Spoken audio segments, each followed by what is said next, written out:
ಪ್ರಧಾನಿ ಮೋದಿ ನೇತೃತ್ವದಲ್ಲಿ ಮಹತ್ವದ ಸಿಇಸಿ ಸಭೆ ನಡೆಸಲಾಗ್ತಾ ಇದೆ. ದೆಹಲಿಯ ಬಿಜೆಪಿ ಕೇಂದ್ರ ಕಚೇರಿಯಲ್ಲಿ ಮೀಟಿಂಗ್ ಮಾಡಲಾಗ್ತಾ ಇದೆ.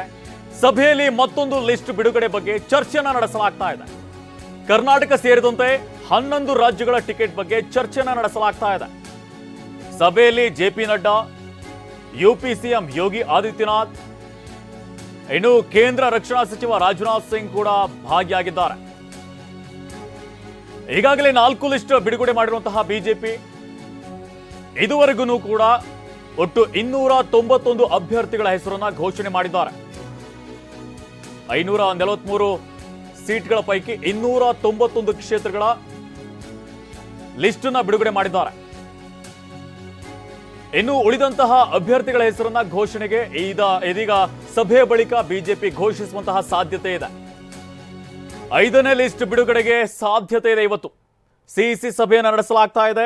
ದೆಹಲಿಯ ಬಿಜೆಪಿ ಕೇಂದ್ರ ಕಚೇರಿಯಲ್ಲಿ ಮೀಟಿಂಗ್ ನಡೆಸಲಾಗ್ತಾ ಇದೆ. ಕರ್ನಾಟಕ ಸೇರಿದಂತೆ 11 ರಾಜ್ಯಗಳ ಟಿಕೆಟ್ ಬಗ್ಗೆ ಚರ್ಚೆಯನ್ನು ನಡೆಸಲಾಗ್ತಾ ಇದೆ. ರಾಜ್ಯದಲ್ಲಿ ಈಗಾಗಲೇ 21 ಕ್ಷೇತ್ರಗಳಿಗೆ ಅಭ್ಯರ್ಥಿಗಳ ಘೋಷಣೆಯನ್ನು ಮಾಡಿದ್ದಾರೆ. ಇನ್ನು 7 ಕ್ಷೇತ್ರಗಳಿಗೆ ಟಿಕೆಟ್ ಘೋಷಣೆ ಮಾಡುವಂತಹದ್ದು ಬಾಕಿ ಇದೆ. ರಾಜ್ಯದ 20 ಕ್ಷೇತ್ರಗಳಿಗೆ ಈಗಾಗಲೇ ಅಭ್ಯರ್ಥಿಗಳ ಘೋಷಣೆ ಮಾಡಲಾಗಿದೆ. ಇನ್ನು 8 ಕ್ಷೇತ್ರಗಳಿಗೆ ಟಿಕೆಟ್ ಘೋಷಣೆ ಮಾಡುವಂಥದ್ದು ಬಾಕಿ ಇದೆ. ಹಾಸನ, ಮಂಡ್ಯ, ಕೋಲಾರ ಇದೀಗಾಗಲೇ ಜೆಡಿಎಸ್ಗೆ ಬಿಜೆಪಿ ನೀಡಿದೆ. ಬೆಳಗಾವಿ, ರಾಯಚೂರು, ಉತ್ತರ ಕನ್ನಡ, ಚಿಕ್ಕಬಳ್ಳಾಪುರ ಈ ಕ್ಷೇತ್ರಗಳಿಗೆ ಅಭ್ಯರ್ಥಿಗಳ ಆಯ್ಕೆಯಾಗುವಂತಹ ಸಾಧ್ಯತೆ ಇದೆ. ಇವತ್ತು